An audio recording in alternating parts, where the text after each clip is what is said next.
Right. Good morning. Good morning, everyone. Morning, everyone in the room. Well, it's a nice receptive audience today. I like that. Good morning, everyone in the room. And for those joining us online, hopefully you can see and hear us okay. Welcome, everybody. I think we've got over 100 in the room and 140, 150 online. So thanks again for supporting this event. It's the launch of the 6th annual research report prepared jointly by Lambert Smith Hampton and Revo, called Shaping Tomorrow's Places. And my name's Steve Norris. I'm an executive director at Lambert Smith Hampton, national head of the planning, regeneration, plus infrastructure business. And I also head up LSH's specialist town centre and economic regeneration team. And I'm also proud to be an active member of Revo. I've been advising on town centre regeneration, the public and private sector, for over 32 years now. And it feels like that. Vivian. Yeah. Hi, everybody. Good morning and welcome also. I'm Vivian King, founder of Impactful Places. I'm also chair of the Shopkeepers Campaign for Business Rates Reform for Retail, and I sit on the Revo board. So Steve and I are delighted to share this 6th report. I don't believe them. Yes. Six reports. It's a State of the Nation report. It's valuable because it gives you an immediate sense of the tone in the sectors that we operate in. So we're going to be looking at the challenges, the challenges and the opportunities that are needed in order to deliver the very best that our centres are capable of delivering. We think it's particularly pertinent to be doing it today. We chose today, naturally, the day of the spending review. There will be losers and there will be winners from the spending review today. It may be that we see some capital budget going into public transport, which is relevant for something that will come up later in the presentation. The research that we've done and the presentation of that research, it draws on responses to the online survey that we put out each year, and thank you to those who responded to it. And it's taking a sense of the 12 months from April last year to April this. We will be publishing a report, as we always do, which is capturing the readouts in more detail than we can present today. And everyone who's here today will receive a copy. Everyone who's submitted a response to the survey will receive it, and it will also go up on the Revo and Lambert Smith Hampton websites. After Steve and I have presented, we're really pleased to be welcoming Paul Roberts and Phil Hepworth, who will showcase an example of the survey's opportunities in action with the exciting regeneration and repurposing of the Spindles shopping centre in Oldham Town Centre. So thank you both for travelling down from Manchester to join us this morning. We really appreciate it.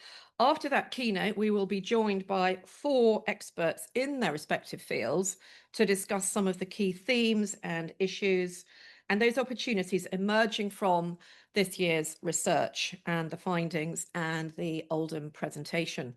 So we've allocated time for Q&A. I hope there will be time for Q&A. For our online audience, please submit your questions over the chat and we will pick those up. And for those in the room, if you want to stay on, please do linger longer because the event closes finally at 11:30. Finally, in terms of some housekeeping, the lavatories are located downstairs. I'm reliably informed. There are no fire drills, so if we hear the fire alarm, it's for real. Please follow the exit signs. So if I can just have your attention for a moment to tell you a little bit about Revo, for those of you who don't know so much about us. Revo is the forum for retail-led mixed-use real estate to meet, collaborate, learn and champion our sectors. Our core expertise is in the retail and leisure-built environment, recognising its interplay in the broader real estate ecosystem. We're a membership organisation run by members, for members, across an evolving breadth of skills and experience of those invested in successful places, both private and public sectors, and partnering other organisations, some of whom are here today, in order to build places together.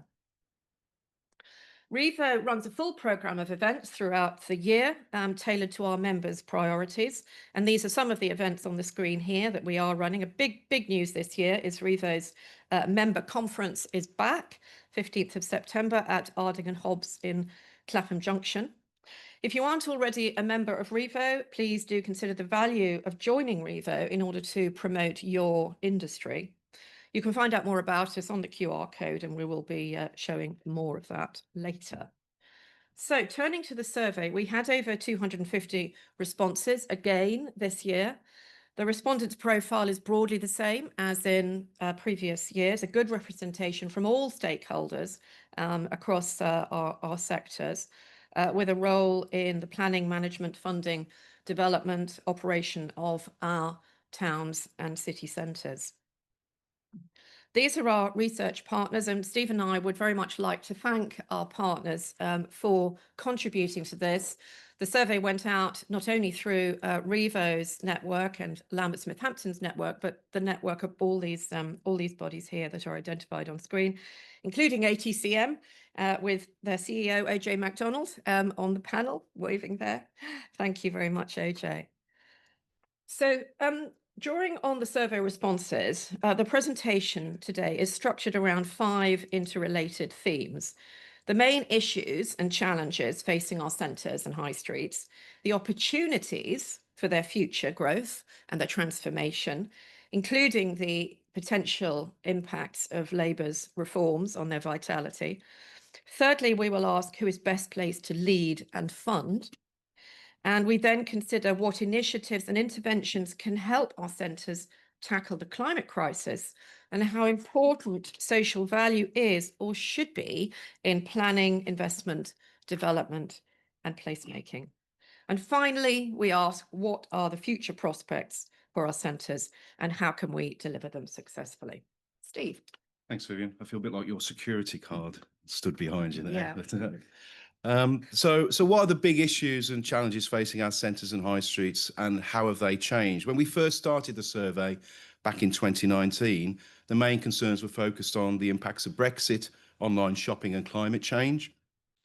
In 2021, the pandemic inevitably dominated everyone's thoughts and concerns, and since 2022, the surveys have been conducted against the backdrop of Russia's war in Ukraine, which precipitated an acute energy and cost of living crisis. And in the last 12 months, we've seen the election of a new Labour government, which has inherited the highest level of national debt since the early 1960s, a big hole in public finances and a housing crisis, amongst other challenges.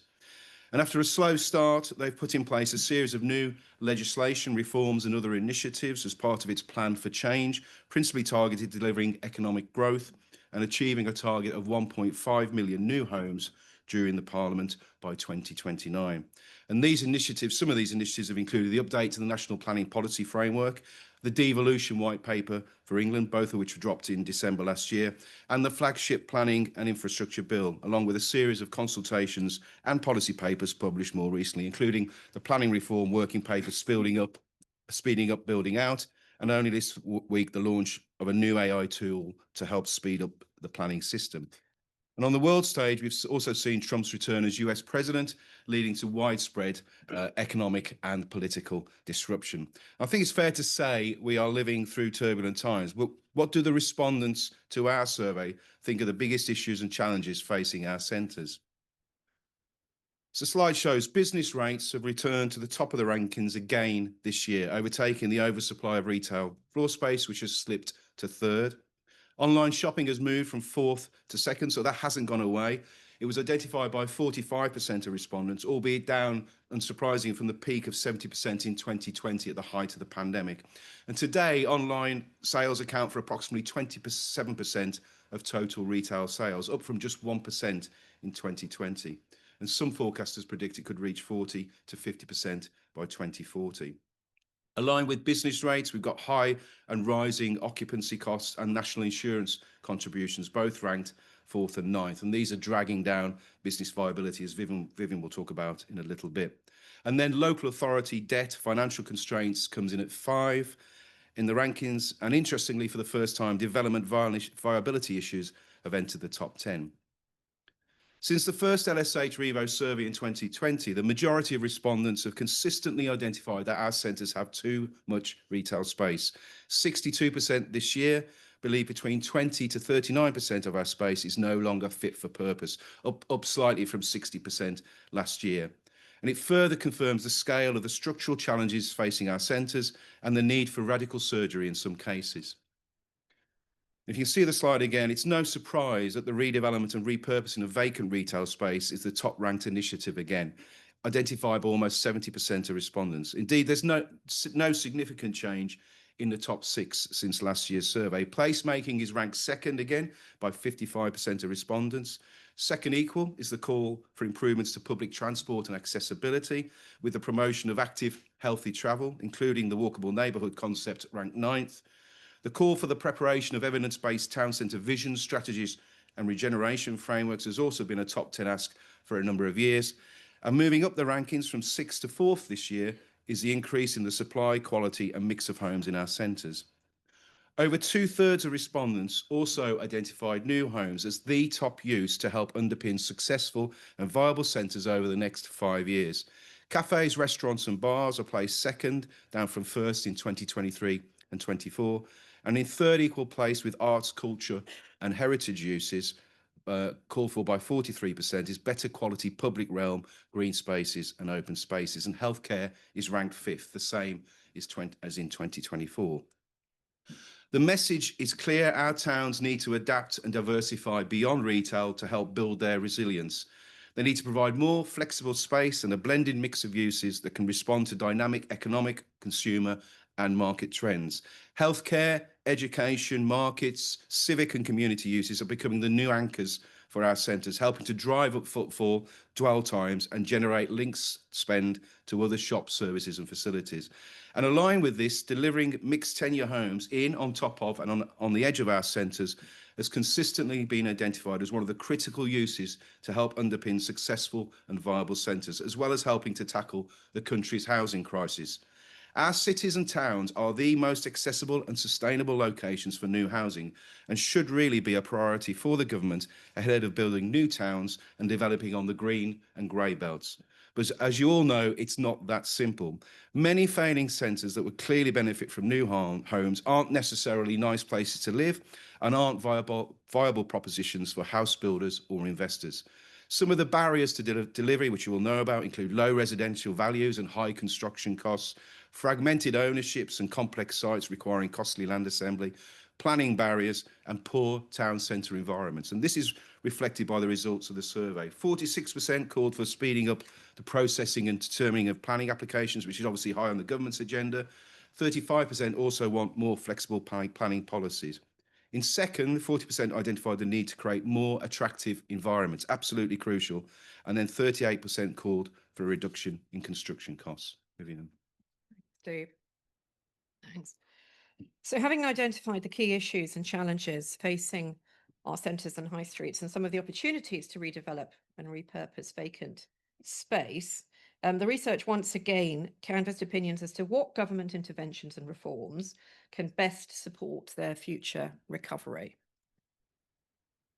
This has been carried out against the backdrop, of course, of the series of new and proposed reforms introduced by the Labour government.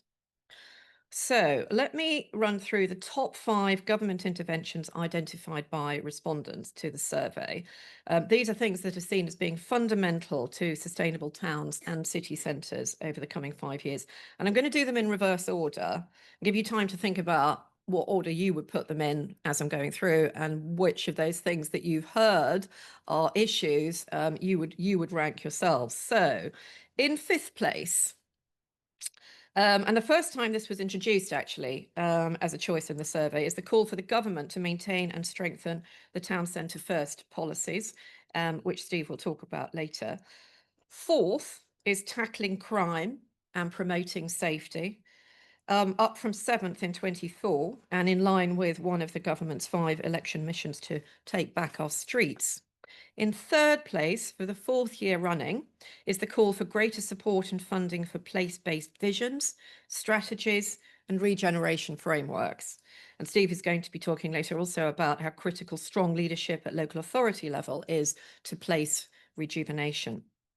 2nd is the long-term plan for UK towns, now the plan for neighbourhoods, funding long-term revitalisation. Steve will also come in on that later. So are there any ideas in the room for what comes top of the list for government interventions? Any suggestions? Don't be shy. There was one suggestion, business rates. Any advance on business rates? Money. Money. Free money. Free Free money. yeah. Oh, that would be But, nice. yeah. With the money tree. Well, okay. So no surprises. For the 6th year, the majority, 61% of our respondents called for the reform of business rates. Business rates, national insurance contributions, and minimum wage are total occupancy costs they introduced, and they're planned by the government. There are several changes that have been made, which are really putting shocks right way through the system. The impact. Am I on the right slide? Yeah, no, I've gone too far. The Labour manifesto pledged to replace the current system of business rates, which I'm sure we're all aware of, in order to level the playing field between high streets and online. Thank you. Oh, thank you, Steve. Thank you, Steve.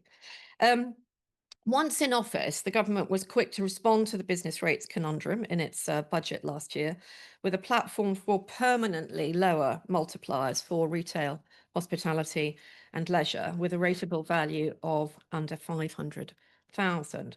But rather than this being a policy support for those sectors as a whole, in order to rebalance with online giants, the concession is to be paid for by properties with rateable values of £500,000 and above. So the result being that this isn't a government support for the industry, it's actually industry support for the industry, which is particularly disappointing. The positive from the results is that 63% of respondents agree that lower multipliers will help encourage new investment and openings in town centres. But almost as many, 59%, think the arbitrary £500,000 cliff edge will lead to the closure of larger stores, placing viability of both large and small businesses under threat. It's no surprise, therefore, that even now, after so many years of running this survey, business rates reform continues to be the most frequently targeted initiative for central government. And Revo is one of the bodies supporting the Shopkeepers campaign, ongoing campaign lobbying for government recognition of the stranglehold that business rates place on town centre revitalisation. Steve. Thank you. You're much better with the clicking. Sorry about that. Thank you very much. So those are the kind of the issues and challenges that we've looked at. The one thing that I've learned from my 30+ years of advising on town centre regeneration is the successful transformation of our centres and our high streets only really happens when there is strong and joined up leadership, governance and partnership working in place. But even when these structures are in place as well, delivery is ultimately dependent on investment. I mentioned of free money earlier. In terms of who should lead the renaissance of our centres, our survey once again confirms it's the responsibility of everyone. Partnerships and collaboration between all stakeholders is key to driving forward the recovery and reinvention of our centres. The survey results also show the momentum behind devolution local government reform, with mayoral and combined strategic authorities leaping from 7th last year to 3rd this year. The government's devolution white paper for England, published in December 24, sets out a new approach to governance. The plans are to devolve leadership, decision-taking and budgets from Westminster to a network of strategic authorities, with the most far-reaching and flexible powers being given to mayoral strategic authorities. And the responses to this year's survey confirm the widespread support for devolution. 61% think it will have a positive impact on the planning, funding and regeneration of our centres. Only 12% think devolution will have an adverse impact. Notwithstanding this positivity, the white paper makes limited direct reference to initiatives aimed directly at supporting our centres and high streets. High street rental auctions, for example, is one that is mentioned, but one of a few. When asked what measures in the white paper could most benefit the investment in and regeneration of our centres over the next 5 years, half of respondents welcome the requirement for all strategic authorities to produce a local growth plan. These plans will set out a long-term vision for growth in their region over the next decade and a roadmap for how this can be achieved, going back to those kind of strategies and visions that we talked about. 40% identified the devolution and reform of leadership and governance structures generally as a positive. 30% pointed to the devolution and reform, points to a new approach to business rate attention. Almost a quarter welcomed the devolution and reform of capital funding, and 23% identified the opportunity to strengthen the role of business improvement districts. And that's something I'll pick up with OJ on the panel in a bit. But where will the money flow from to pay for critical regeneration and infrastructure projects? Mayoral and combined authorities are ranked 7th, up from 9th last year, and will inevitably rise in the rankings in future surveys as devolution bites. But top of the rankings once again are joint ventures and public-private partnerships, consistently the preferred investment and delivery model since our first report in 2020, emphasising that partnership working. Notwithstanding the financial constraints and debt many local authorities face, though, they are surprisingly ranked 2nd. Even more surprising when you consider the Labour government has turned off the tap on the series of capital funds that previously supported local authority-led regeneration and infrastructure projects, like the Towns Fund, like the Levelling Up Fund. This is reflected by the significant fall in these legacy funds to 12th from joint first with joint ventures last year. The only capital fund, as Vivian mentioned, remaining is the long-term plan for towns, now rebranded and repurposed as the plan for neighbourhoods. It commits 1.5 billion to 75 places, so just 75 places, equivalent to 20 million over 10 years, to help communities revive and support high streets, community hubs and public services. And the areas set to benefit include Hastings, Torquay, Great Yarmouth, Mansfield, Merthyr Tydfil and Arbroath. And although the previous government's capital funds were criticised for being too fragmented and too short-term in their outlook, their end does appear to have left a significant hole in the capital available to local authorities to help deliver critical regeneration and infrastructure projects. It also means that many projects planned or in the pipeline will not now be delivered due to lack of funding, despite the promises made over the last 5 years to local stakeholders and communities. And this is where devolved authorities and Homes England should have a more important role to play. And it may also see more local authorities turning back to the Public Works Loan Board on the back of falling interest rates. Whatever the funding source, what is needed is a more patient, long-term approach to investment. As the saying goes, regeneration takes a generation. Thank you. Right. Yeah. Moving on to climate change and social value, the UN Secretary General describes the climate crisis as an existential threat and defining issue of our time. Our survey asked what interventions will help tackle the climate crisis over the next decade. The top initiative for the 4th year running is the improvements to public transport networks.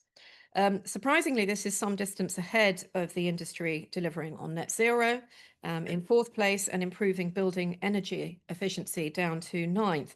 I say surprising because of the physical and transition climate related risks faced by real estate as an industry responsible for about 40%, including infrastructure of global emissions.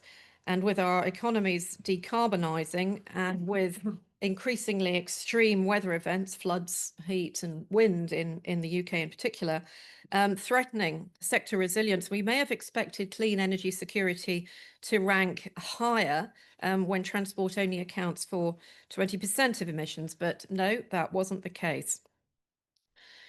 Moving on to social value, whilst on the theme, there was a whopping 88% of respondents to this year's survey believing that integrating positive social value into town centre planning, investment and regeneration strategies is either extremely important, 47%, or important, 41%.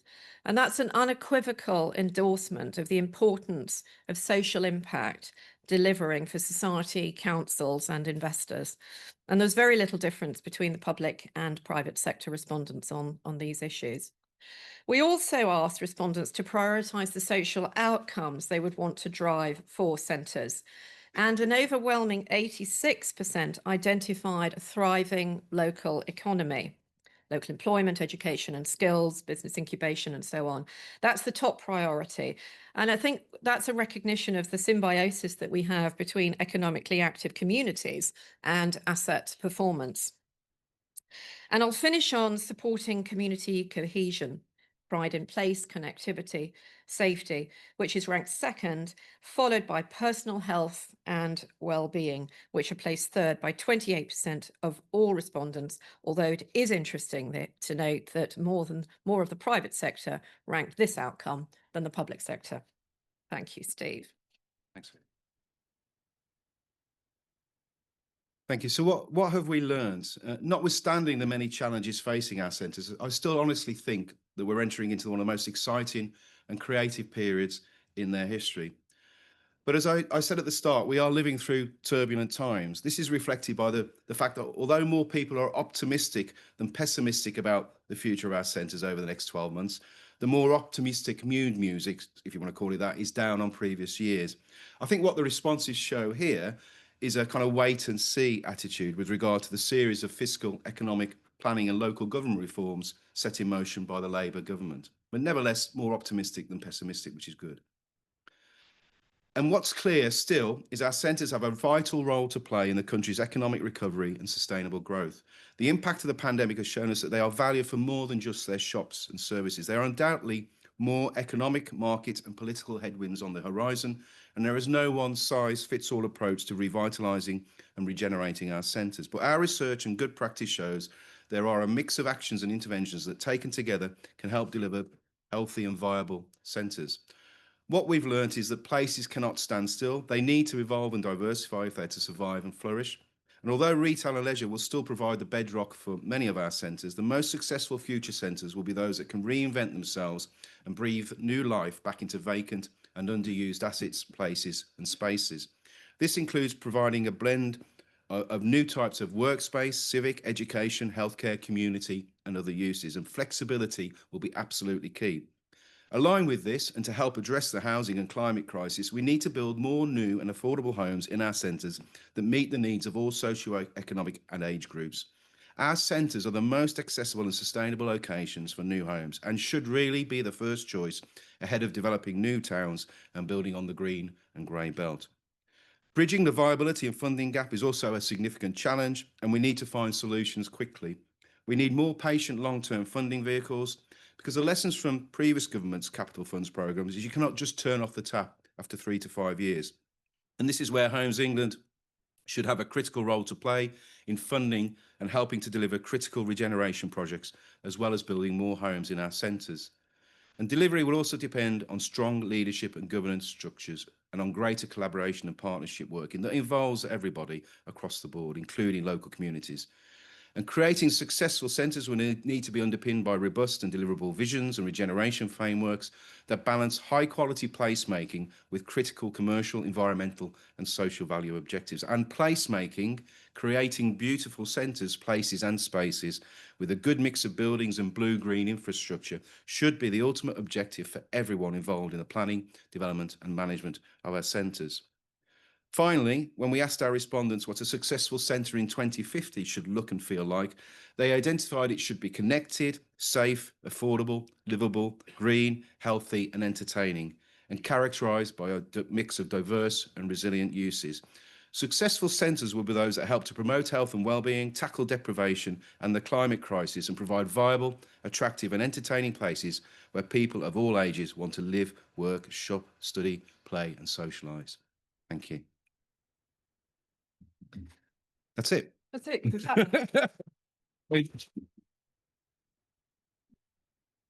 Yeah. Okay. Thanks, Ray. You didn't have to clap, but that was nice. Thank you. Right, brilliant. Okay, so we're now going to move on to our kind of keynote presentation. I'm delighted to, where are they? Have Paul and Phil. Oh, they're over there.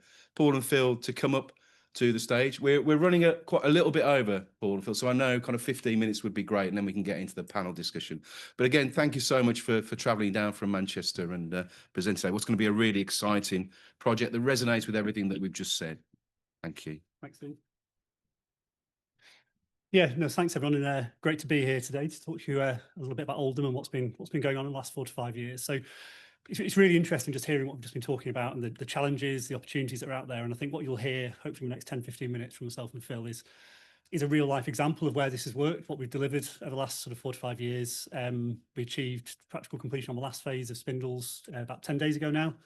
And this summer sort of marks the opening of the last phase. So I'm Paul Roberts. So I'm the Program Director for Spindles, been working with the council for about 5 years on this. And Phil introduced Phil slightly afterwards. Phil's going to take us through the scheme in a bit more detail, but I'll sort of set the scene on the why, the background, the context of the scheme, what it's all about. So you'll hear us talk about Spindles a lot. What is Spindles? Spindles Town Square is a 450,000 square foot shopping centre in the middle of Oldham, and what I'm going to try and explain today is why, in the middle of the COVID pandemic, the council decided to buy a sort of which had over 50% vacancy rates, decided to buy this shopping centre to sort of drive change in its town centre over the next sort of 10 to 15 years. The centre itself was obviously thriving. Its first phase was built in 1981, second phase built in 1991, and obviously through the 90s, it was a thriving local centre with all the changes that we all know about the last sort of 10 years in the retail landscape. That led to a huge amount of vacancy, and ultimately a sort of declining town centre with lack of vibrancy, lack of footfall, people moving out. We've got the challenges of being sort of 20 minutes on a tram into the centre of Manchester. So Oldham sort of lost its place, lost its sort of what was it about. So come the COVID pandemic, there was an opportunity to purchase the centre, which was completed in October 2020.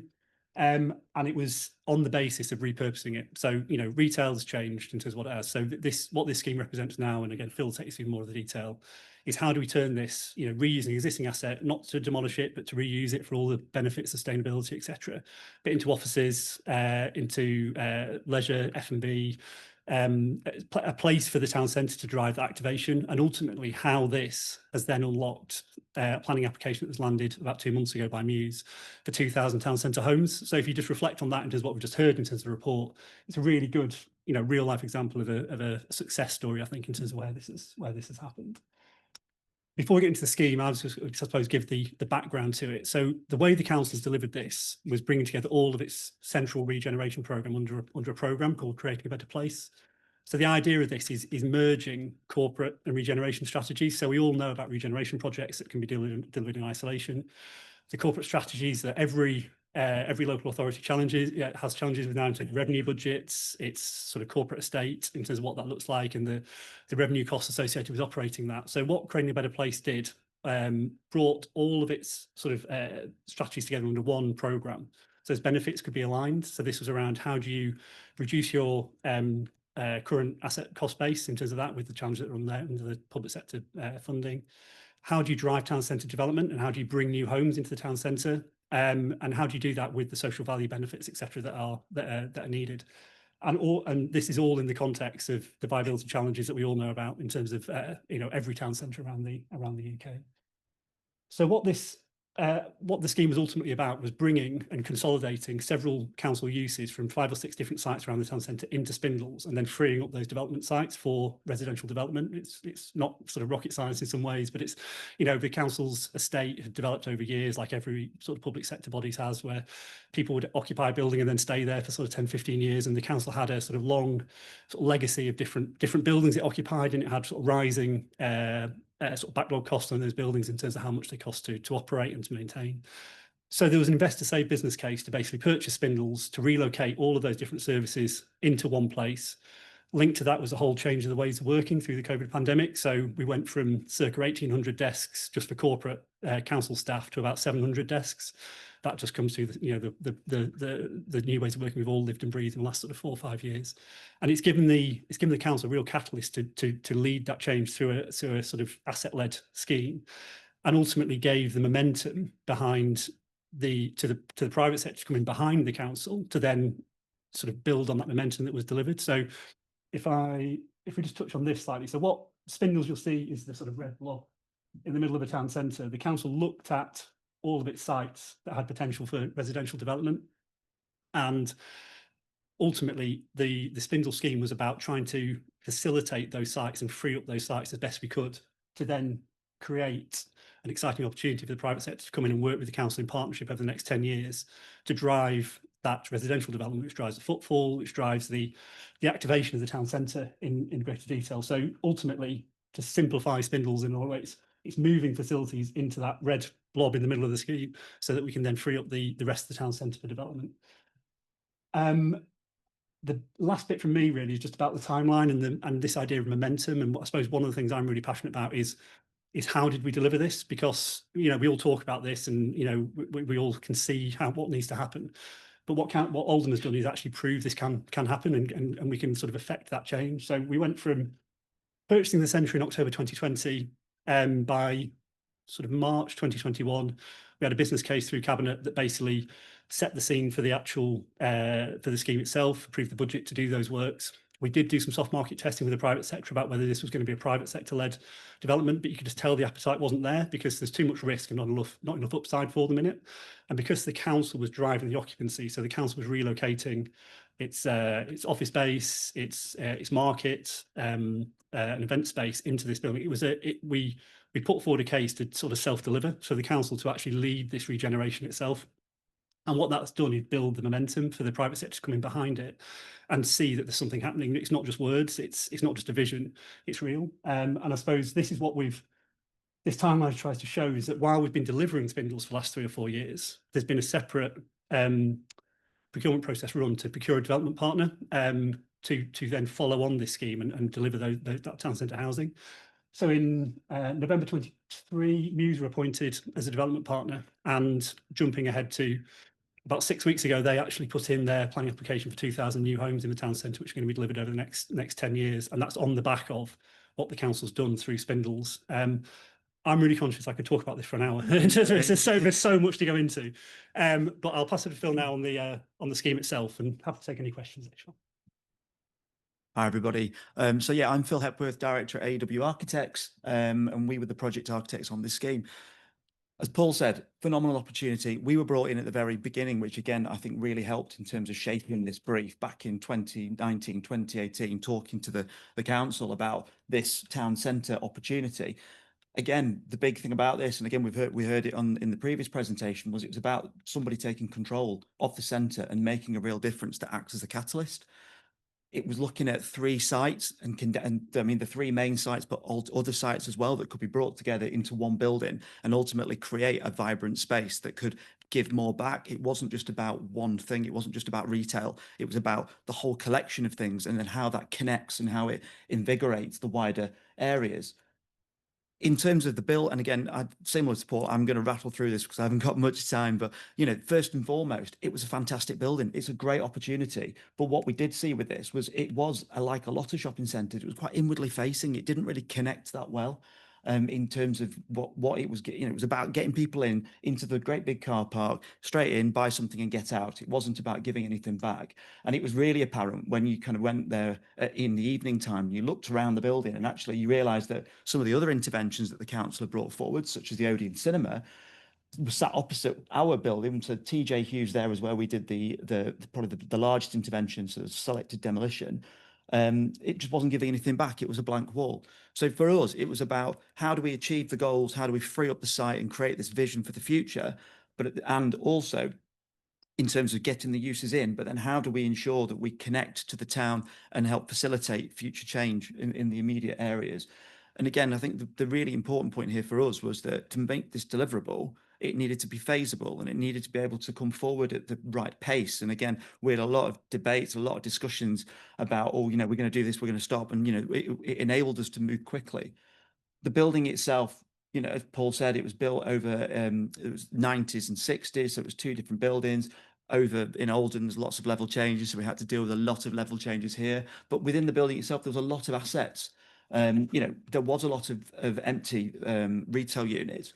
So you understood that. But what we also had was we had great floor to ceilings. We had a great structure there. We had, I think it's the biggest stained glass window in Europe, I believe, or one of the biggest stained glass, you know, by a local artist. So again, it had its own individual elements that we wanted to try and bring forward and into the scheme. This wasn't about coming in and doing something to the building. It was working with the building to help it realise its next phase. And, you know, walking around, you realize there were these phenomenal spaces going around. There's great structure, great, as I said, great floor to ceilings, but a lot of underutilized spaces that we could bring forward. So us understanding this building really was married in with the opportunity of the use that Paul mentioned. Just a couple of, I mean, that section there just shows how crazy it was in terms of the level changes across the site. But then when you look into it more, there was a lot of like, that was the original model from the 90s that we found in one of the rooms that had been abandoned that nobody had been in for a while. So, you know, it was really great to wander around. So as you said, the principle of this was town centre, large block, and bringing lots of different uses into it. Fundamentally, it was about reducing retail. There was too much retail space. It all just did one thing. So how do we condense and repurpose that to do something more exciting? The obvious and the kind of the first move really that we made was to say, okay, everything on the first floor, let's push it down. Let's fill all the voids at ground. Let's push it all down to the ground floor, have one retail loop, and then that upper floor becomes could be for something else. We weren't doing this in isolation. And again, working with Paul at the council, working with the rest of the design team, the engagement we had, and I've just dropped this on because there's a million dates there, but there's so much more optioneering engagement. It was absolutely vital for this. At a time when we weren't allowed to see our families as well, which was strange. We were doing it on Teams. We were talking about how the public were going to engage with this building. And fundamentally, what it ended up giving us was a blueprint for the building that actually was a kind of day in the life, a timeline. So ordinarily, that red line at the top was where the centre operated between kind of opening times and closing times of the retail units. And that's all it gave back to the town. So what happens if you widen this net, and what happens if you start bringing in the alternative uses, the markets, the workspace, the event space, and then actually map that against the cinema and the other things like the Egyptian rooms, which is now opened, and look at what that can do, and then how the building planning could actually influence that. So what we did is we were looking at where the uses were placed within the building, and actually made sure that the building could A, shut down in a sequential way that allowed the evening economy onto Parliament Square to operate without having the whole shopping centre open. And B, made sure that those complementary uses were all talking to each other and working together, not against each other. So how this actually looked like in principle, in kind of reality, and what we actually delivered was a multi-phase approach to the building. So and I'm just starting at the left. So the council had identified they were going to move all their staff into this, and we'd identified the upper floors could be a really, really exciting way of dealing with this. And so we identified 100,000 square feet of workspace that could be delivered there. The council being the way they were, they wanted to test it to see how it was going to work. So we delivered 10,000 square feet as a first phase and looked at how that could operate. And then that enabled us to then test that and then deliver the rest of it. The retail, obviously, was all pushed down and filled up. So the middle section where it says Town Square was kind of retail at ground. And then on the right-hand side, we did a very, very small amount of selected demolition. So where market and events is, that TJ Hughes unit in the end, which basically is just to there, we demolished because it just couldn't be reused. We tried to reuse as much as we could. That was the only bit that couldn't because of the functions we wanted to put in there, which were an event space for 500 people and an archive store that enabled the council to move their archives across. So what did that all look like in the end? So the workspace, really exciting, with the idea being that we turn the retail units into office units, we turn the mall into circulation space and breakout areas, and then as you can kind of see on this plan here, we then fill the space with workspace. Obviously, you're dealing with deep plans, but you're also dealing with high floor to ceilings. We worked hard to get windows in, so we brought natural light in, and then the positioning of people within the space, which can be quite obviously political, if you like, literally political, was done in a way that, you know, you planned it backwards so that some of your breakout areas within the office spaces were in the centre. Now, there was all sorts of different uses in here and different stakeholders, and that included bringing in an enterprise space, didn't it, for the Hive? So again, there's different levels of security in here. And what we've ended up with is a real thriving business community on the first floor, visible to the people of Oldham below. And these people are using the retail units as well. So the footfall for the retail units has increased. Now, getting to this point, clearly there was an awful lot of work, getting the shopping centre surveyed, using 3D to visualize it, get the council on board, and then ultimately deliver what we promised through our Revit models and through our surveys, and actually planning for the future in that respect. And the test fit office, as I mentioned, was again something that they used. I'm just conscious of time, I will keep going. Externally, you know, it was we didn't have endless pots of money. So where we needed to do small interventions, we did, or we needed to do larger interventions, we did. So for the office spaces, it was about puncturing windows into the building, working with the architecture, not against it. And we punctured a series of large windows which brought light deep into what was Debenhams. On the upper floor space, again, all the retail units repurposed to office spaces, raised actually fully BCO compliant. We won a BCO award, didn't we, last month, which was fantastic for it. BCO compliant, you know, fully serviced, and then the circulation areas which rely on the shopping centre servicing. But, you know, the spaces you get are phenomenal, absolutely phenomenal. And what we're seeing, obviously, is that they're growing into this now. So this space will become more and more occupied as the council understands what they need. And then internally, the standard of accommodation, it's absolutely brilliant as well. And again, people are enjoying and people are wanting to come back to work in these areas. And, you know, again, the floor to ceiling heights that you just can't achieve when you're doing new build offices viably. This is the enterprise areas. And then this is what's been known as phase 3, which again, we managed to unlock some more funding, which meant that we could do another area of the building. And again, we've got multi phase on this. So this is now complete. But again, more workspace that somebody else could occupy. So moving across the other side of the building, this was about providing event space, archive space, and a market. So a reimagined market. And this, unfortunately, was the only area where we couldn't reuse the existing retail unit because of the column grids and because of the various level changes, and also because of the way it engaged in the street. So that's the CGI. And again, always trying to face onto the Odeon that I mentioned before. And what was phenomenal, what was really clever about this in a way for everybody really was that we could engage with them. The market can bring in an F&B offer that also then could service the event space. And these were all previously different sites and different occupiers, if you like. And this is, I mean, to be fair, this is pre-PC. We haven't got any new photos yet because it is literally that new. But again, that is us selling a dream to the council and then delivering on what we said we could. So working really collaboratively with the contractor, and the public realm's gone in now actually, and everything is looking fantastic. You know, the archive space, which is a much higher standard than they've ever had before, which is now accessible to the public. There is a front door for the public to come and look at their items that are being stored in this area. The market hall, you know, the vision is around, again, dealing with level changes in a way that makes it seamless for people to come into the building and get into the shopping centre. Because ultimately what we've done is you've got you've got food markets, produce markets that then bleed into retail units so that people can progress, if they wish to, from small trading stalls to full-blown retail units. So there's that really nice seamless transition through. So that was the CGI. And this is kind of somebody took it on their phone PC photograph whilst we wait for actual real photographs.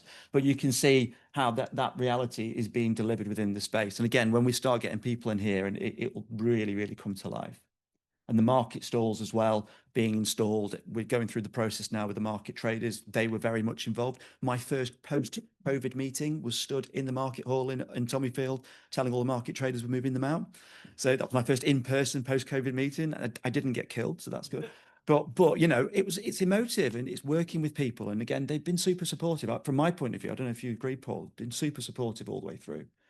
You know, the event space that's coming forward, again, will provide a space for Oldham to host events, to be able to, or expand the market into. So this is the entrance area into the event space. This is the CGI for the event space. And this is the reality of where it kind of is at the moment. Sorry, well, I'll say this is a couple of weeks ago as the contractors are finishing, but phenomenal large space to be able to host events and really, you know, get people into the heart of Oldham. So key challenges on this. Number one for us, viability all the way through.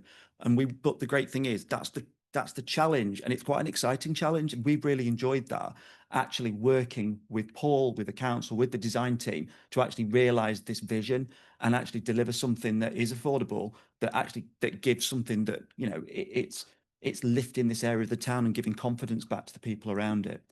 We also had rising construction cost in that interim period. So COVID, Liz Truss, all of that stuff. So that was all really good fun. And then the other one, just because that wasn't as fun enough, was the constraints in the ground. We found a mine shaft that we didn't know how deep it was.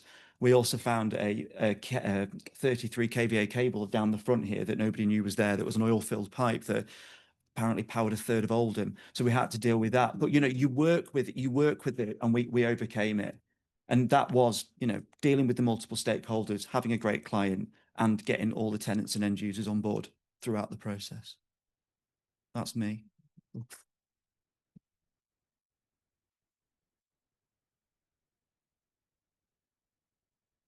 Thank you so much, Paul. I mean, it's kind of breathtaking, the changes that are going on there, and you can see how that resonates with the first presentation around the research as well. If we could bring up, if it's okay, if you can bring up the first presentation where we'd left it off, that would be great. Thank you.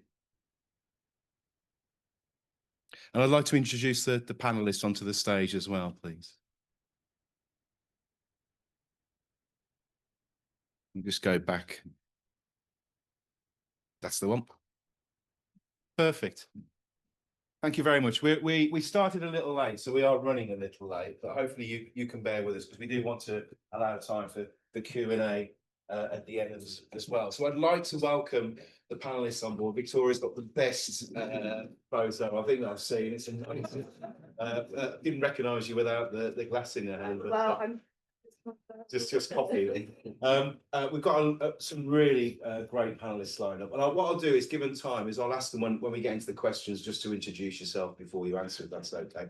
But it would be remiss of me, the elephant in the room, the spending review, which is being presented by the Chancellor, I think, at 12:30 today in Parliament. We've seen the headlines, which is heavy on spending on the national health and defence and transport spending in the north, as I understand it. But I wanted to ask, and maybe start with Chris first, and if other panelists have any views as well.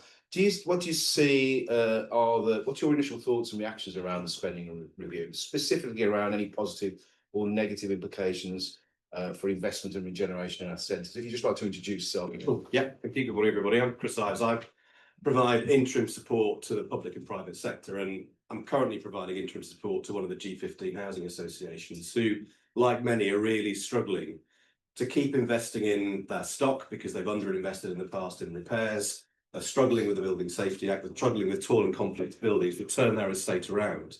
And that's eroded significantly the subsidy that it generates to bring forward new stock. So all they're able to do is to keep investing in failing buildings and not affect estate regeneration.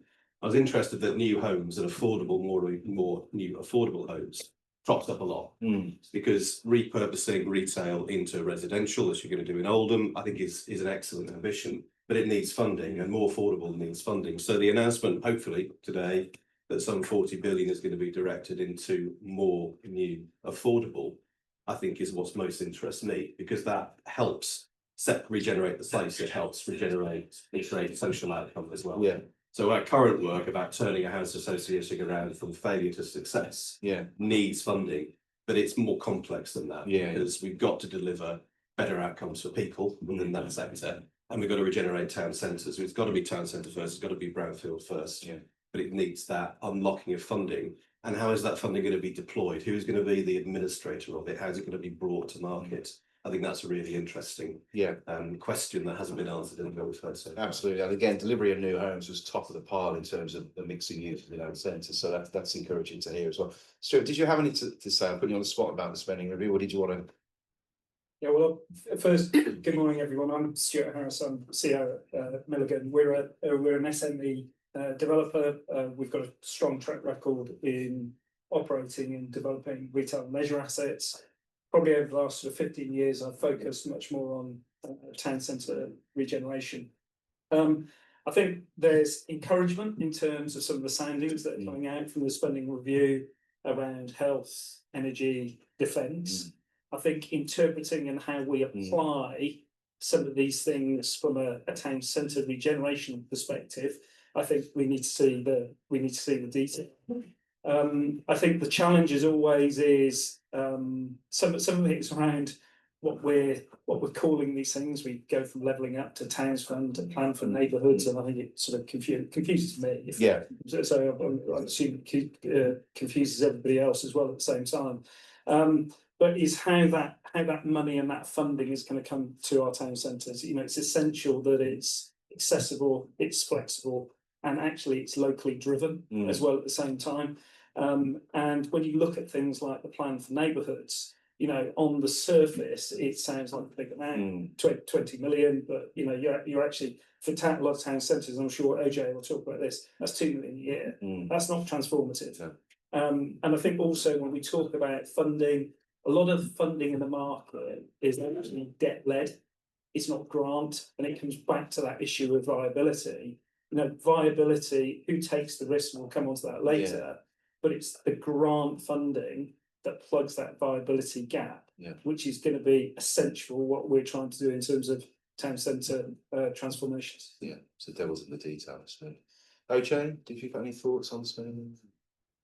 I think the first thing to say is that the announcement on defence sort of casts a shadow on almost everything else. Yeah. Obviously, the world is far more turbulent now Yeah. than it was a few years ago. And with my network, they always call me the prophet of doom. Could you guys just use the microphone? Oh, sure. Somebody on the right techniques.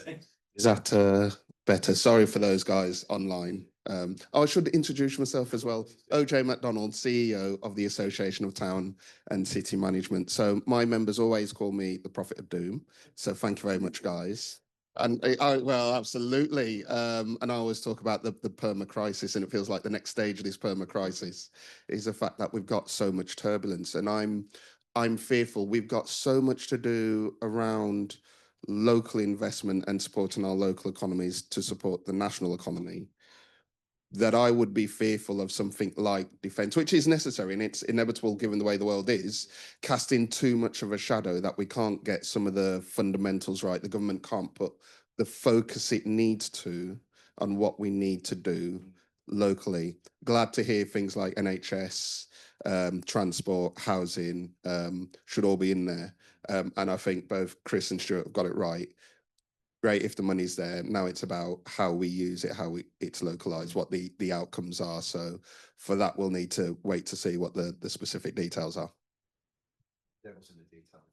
Victoria, have you got any comments on the spending you want to share? Yeah, just a couple of comments, I suppose. Hi, Tori Gould from Landsec.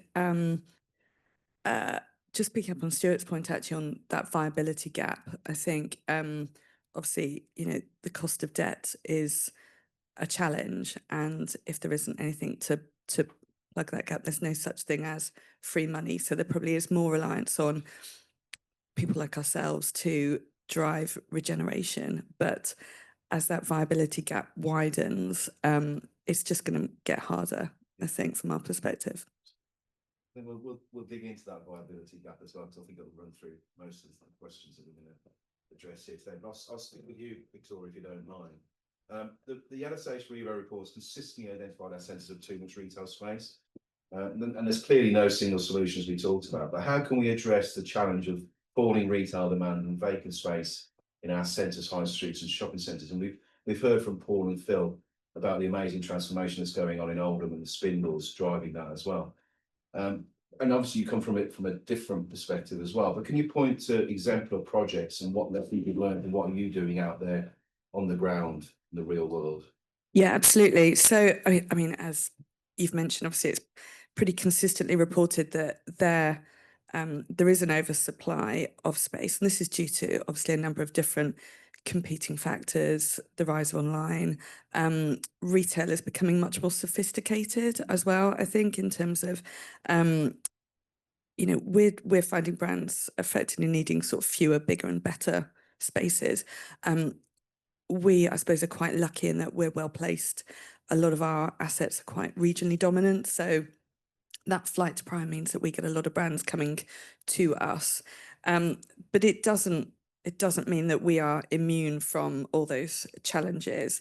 And we are very much focusing on experience, providing places that people want to come and sort of live, work, play, find joy effectively. So moving away from pure retail assets, I suppose, and looking at obviously things like leisure, F&B, wellness, health, fitness, you know, amongst, you know, other things, including residential. I think it's quite clearly at the press that we are now sort of pivoting towards a bit more of a residential focus away from some of our offices. but I think, I mean, if you look back to, say, sort of 2008, when there was a sort of a similar sort of crisis and people instantly just filled things full of F&B, you know, I think that's not the silver bullet that it was all sort of cracked up to be, particularly in that sort of casual dining market. People would look at you in your shopping centres, think, oh, there's no problem there. They're big shopping centres. They look at themselves, but you're Yeah. very much facing those challenges. There is Yeah, absolutely. maybe where you're going to. Yeah, I mean, there's a few examples. So one that I think is quite an interesting one to look at is Southside down in Wandsworth, where we had a big department store. You know, I think the demise of the department stores is sort of has been a big catalyst for this as well. And we converted an old Debenham store to sort of a huge Gravity, which I mean, there are always going to be challenges, particularly in a leisure perspective.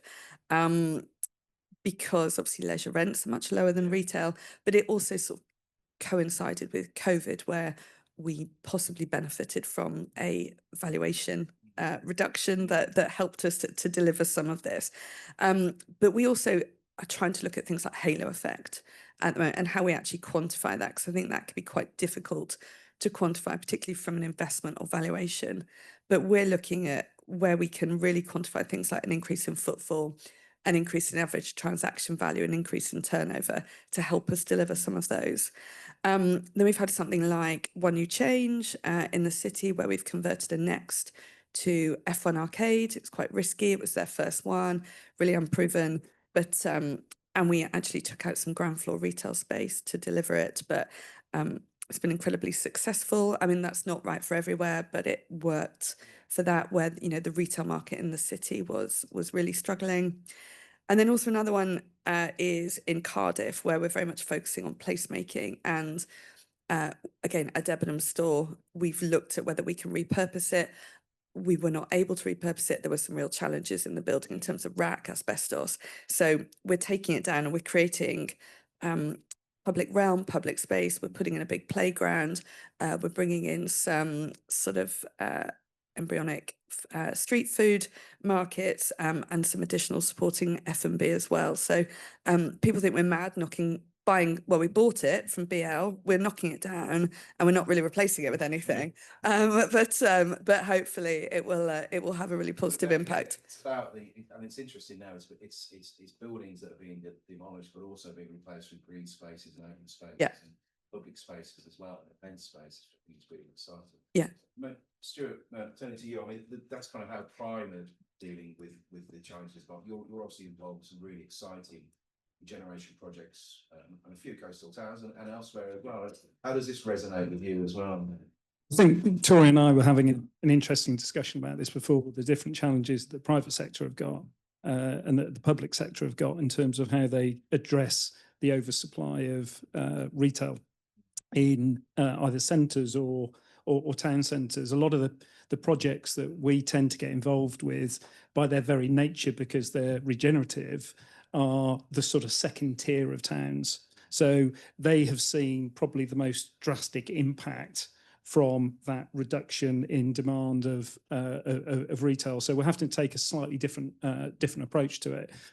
Some of it is physical. So Steve, you just used the example of creating public parks. I think part of it is also, I think, really going back to the start and understanding the people of a place, understanding what the offer is, what the offer needs now, what the offer might be required in the future, and really delving into that detail in terms of what different types of retail have we got, what are we oversupplied in, because it's all sort of naturally, organically occurred out of the way that for the last 20 or 25 years, the property sector in particular, the retail property sector existed. So one of the examples where we're probably 18 months into our partnership is with Torbay Council.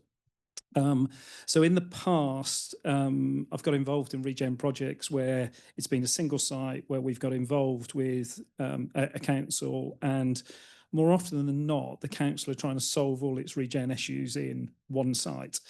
The uniqueness, it's not unique, and we're seeing it elsewhere, but I think where it's working for us in Torbay is it's a 10-year partnership between the council, us, and Wilmot Dixon. It's multiple sites across 3 towns. So we can look at it a lot more holistically. We can look at it a lot more patiently in terms of what we need in terms of housing, health, culture, retail, leisure. Then we can begin to look at the roles of those various sites that they have in regeneration. So if you know Torquay and you were stood in the harbour and you walked up Fleet Street and up to Union Street, so the top of the sort of retail pitch, you're almost a kilometre that you go from there, and arguably you probably need about a third of it to be full. So one of the shopping centres that we're repurposing is at the top end, and we're really challenging that to change the nature of that top, I'd say, quarter of the town, where we want to start influencing it much more as a residential neighbourhood. So we are repurposing the car park, we're retaining the car park, but the lower levels of the car park, which was a Wilko's and some other retail, we are in negotiation at the moment to bring in a 50,000 square foot health centre. We're bringing in about 110 residential homes into it. We're opening up an old pannier market, which will probably be co-working space. But most importantly, when you get to that section of the town, there's probably about 7 or 8 buildings that we're in the process of purchasing at the moment, and we're going to knock those down and create a new public park. But also where the residential meets the high street, we're challenging the planners as well, because traditionally, or more often than not, the planners would look at an application in isolation and say, I need ground floor activation. Well, it's not activated if it's vacant, and that's often the case that we see in a lot of these developments. So we're bringing the residential down to ground floor, and that will hopefully then encourage other of the private owned retail and other properties along that street to begin to start converting to residential.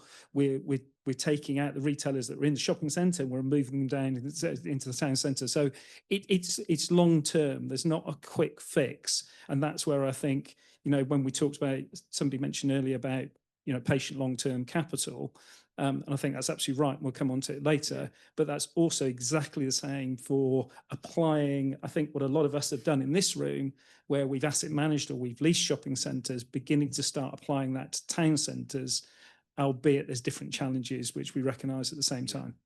And just on that as well, because you're taking a holistic view and you've got different sites, a bit like Oldham, other examples as well, does that help with the viability gap in terms of that provision? Just if you've only got one site to work with, if the viability doesn't work, it's difficult to deliver. If you've got different sites, surely that helps with that. Possibly, it makes the overall viability gap even higher. It does, I think, allow you to look at various different funding streams.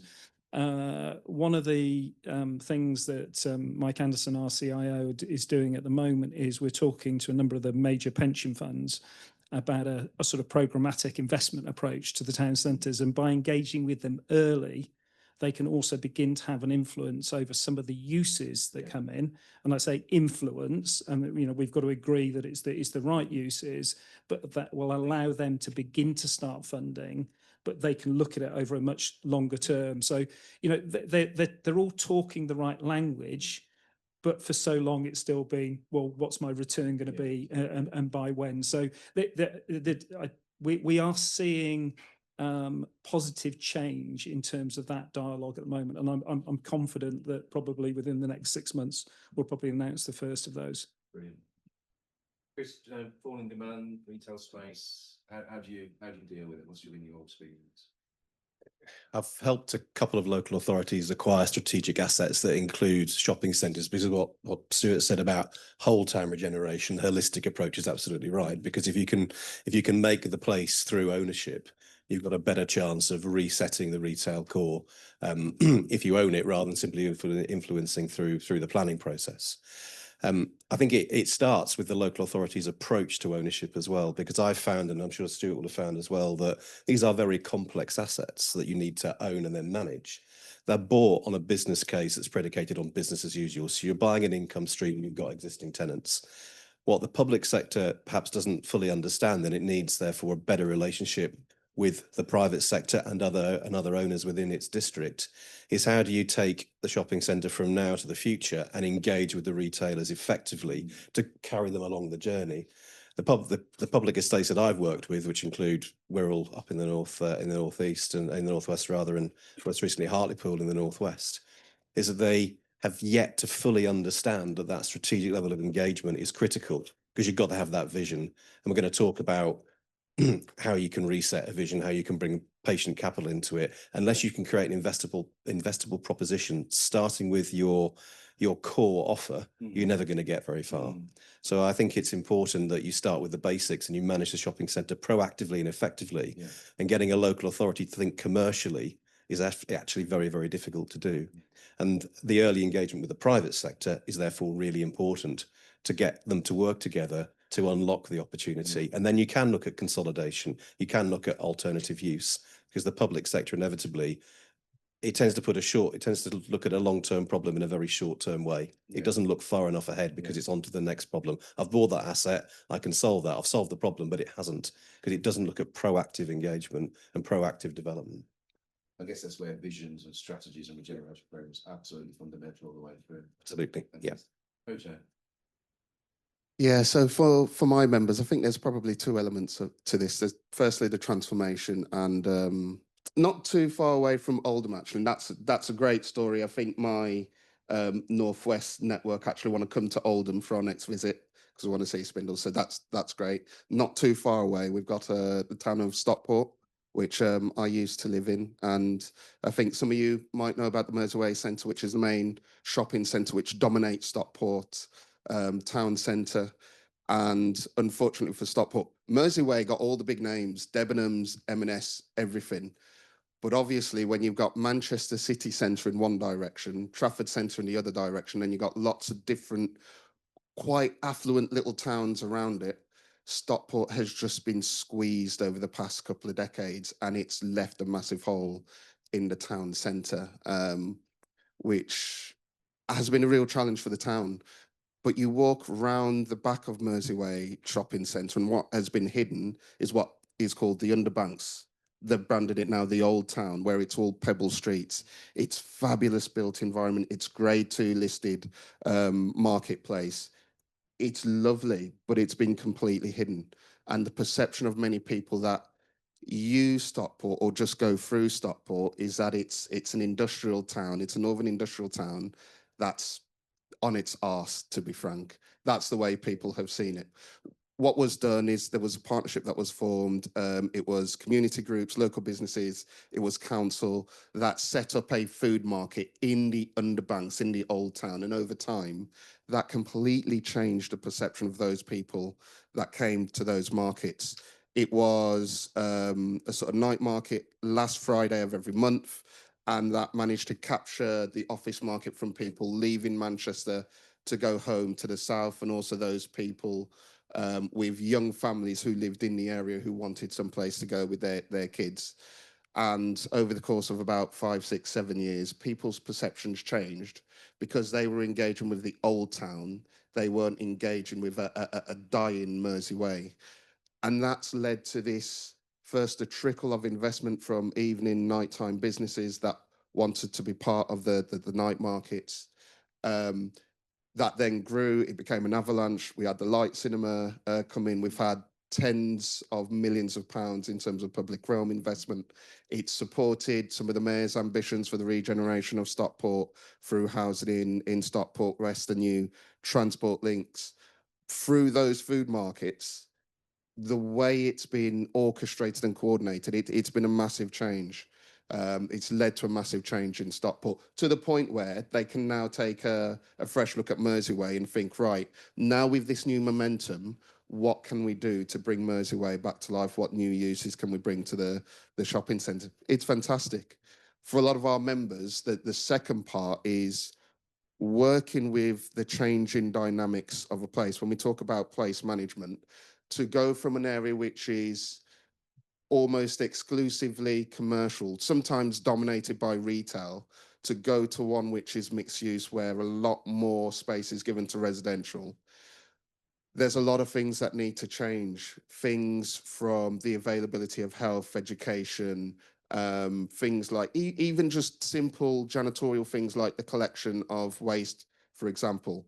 My members need to go through the details and understand exactly what impact new residential has on the operation of any town centre. That for them is critical. or else co-locating residential and commercials just simply will not work in a way which is useful both for the businesses and for the new residents coming in. It's getting that infrastructure in place as well. 100%, yeah. Even things like noise pollution as well, when you talk about nighttime economy being co-located with housing, it's such a big issue which is so often overlooked. Yeah, and again, it goes back to that, the green spaces and healthy towns, healthy high streets, and kind of building all that infrastructure. Yep. Fantastic, thank you. I'm going to move on. I'm conscious of time as well. So, and we've talked about in the presentation about the importance of leadership and governance and partnership working. In my experience, you can have the best laid plans and visions, but if you haven't got that in place, haven't got those structures in place, then generally your projects aren't going to get delivered. And I just wanted, from your perspectives, all of you, you may not have the same view as myself, but what does good leadership, governance, and partnership working look like for you? And then any examples just to bring that to life. Stuart, can I start with you? Yeah, sure. I mean, I think any good partnership, any good regeneration is built on trust, a shared vision, and alignment of interests. Torbay is probably a good example. I'll come back to that again. We've just formed a partnership also with Wilmot Dixon and Dover District Council, looking again at multiple sites across there. And we probably spend the most amount of time at the start of a relationship, getting to know each other, but also getting that governance in place, but also getting the right people in place. So within Torbay, we have a regeneration board, which is made up of us, Wilmot Dixon, the chief exec, the finance director, who's also the Section 151 officer, and the head of regeneration. So we've got everybody in the room to make the major decisions. We have separate monthly catch-ups with the leader, deputy leader, and corporate portfolio holder for finance. And then there's various project meetings and various other specific meetings that run off that. But that key regeneration board is the key to the momentum that we've built in Torbay. So within the first 18 months, we've submitted one application on the repurposing the shopping centre I've talked about. We've got another 2 going in the next two or 3 months. One's repurposing of a former Debenhams that sits right on the harbour front. We've bought in additional properties. We're going to bring in an upscale hotel, but we're also creating connection to the terrace above and connection to the harbour. Another one's a project in Paynton where it's an old, probably more neighbourhood shopping centre, which will provide about 90 extra care home facilities, a new day centre. So offering something very different from a health perspective, but something that community needs.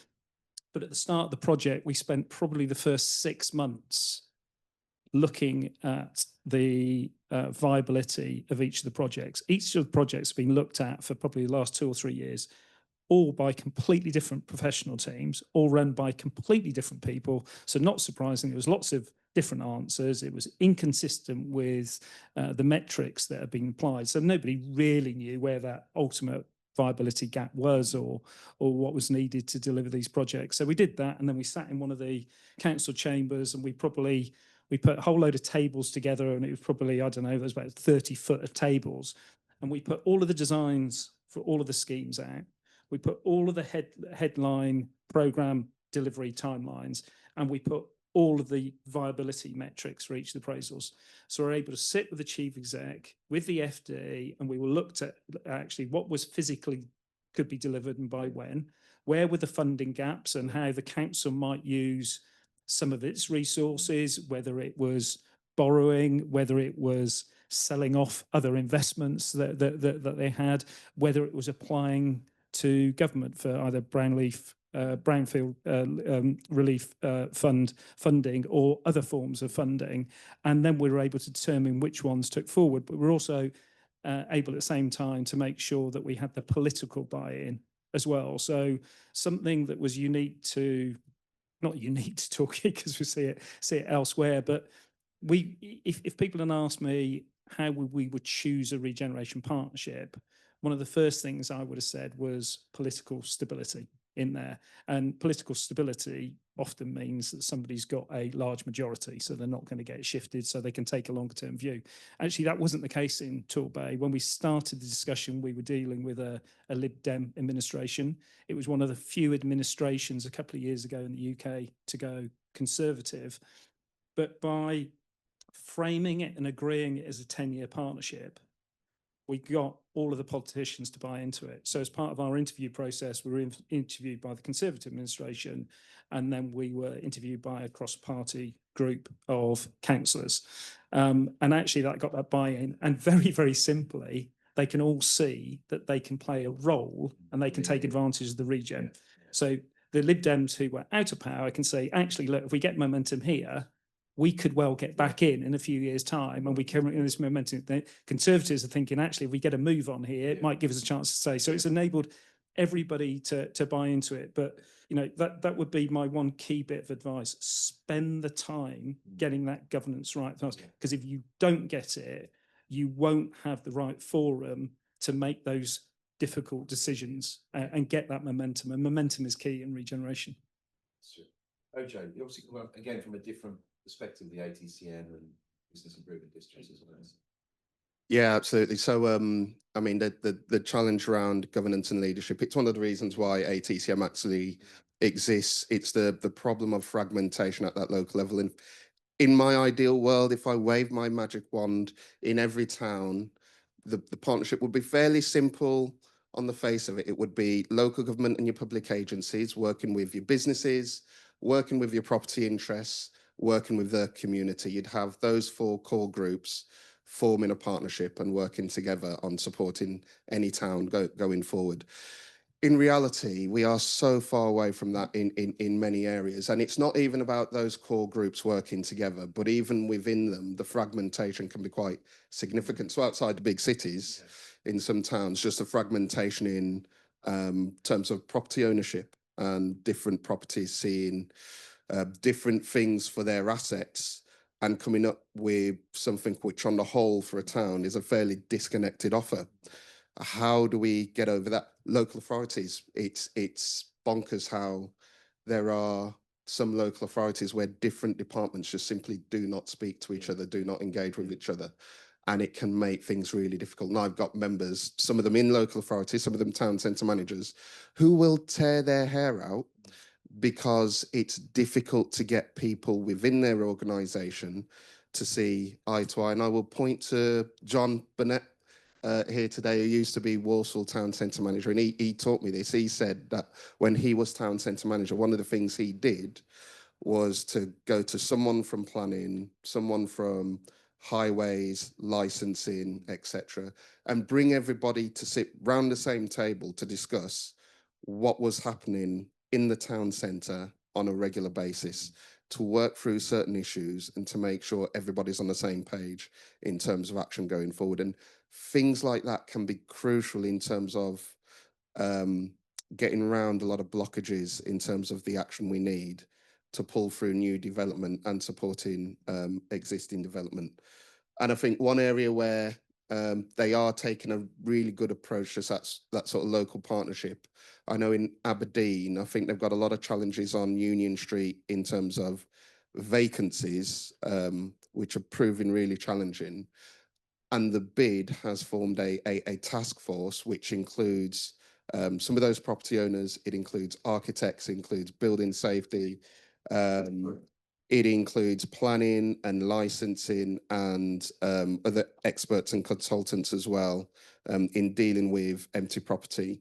And they will take a detailed look at the property, and they will look at all the specific challenges with bringing each individual property back into use. And they'll look at the actions they need to get around some of those challenges, and also what those new uses might be, what the gaps are in Aberdeen city centre. And that task force is proving to be really successful. And I think at the local level, that's the type of partnership that should be replicated everywhere to help town centres in terms of their regeneration.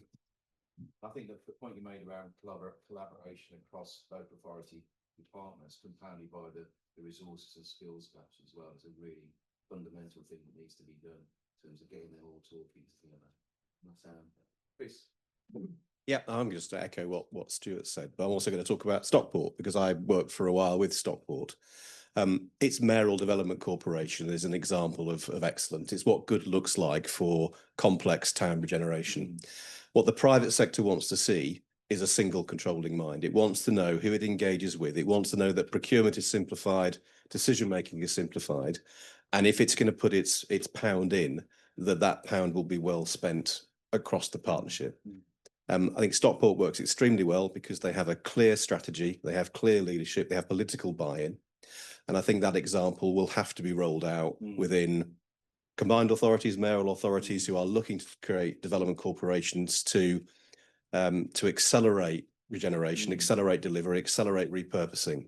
But it does need a very, very clear controlling mind. So it starts with governance, how the public-private partnership is set up, who chairs it, non-execs, who leads it, who's the effective decision maker, and below that board, the chief exec, Paul Richards at Stockport, is the leader. He is the decision maker. He drives. He knows the private sector know who to go to.